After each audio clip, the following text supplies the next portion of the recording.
July 31, 2024. Baka may 2025 dyan. Ay, si Arian. So, tignan mo para hindi. Oh, parehas yung pinapakita mo, brother. Saan ba? Ayan o. Expired siya nung July 31, 2024. Tapos expired pa tong license mo. Dalawa. Baka pwede nyo sa ano. Hindi, iwan mo na tong sasakyan mo.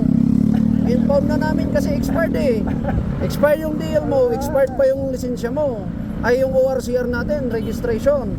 Hindi po pwede yan. So maiiwan na tong sasakyan mo rito. Impound namin tong motor vehicle. Wala na bang latest dyan na ORCR? Hanapin nyo. Dami nyo ng violation. Unregistered, expired DL.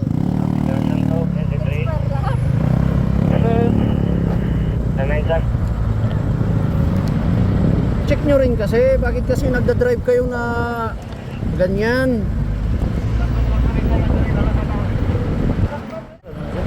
Sa baluiso mo, sir? Saan? Sa baluiso ng lisensya ko, sir? Ito lang lagay sa ano? Sa sasakyan lang? Hindi pwede kasali ka kasi ikaw yung nagda-drive. Bakit yung sasakyan lang?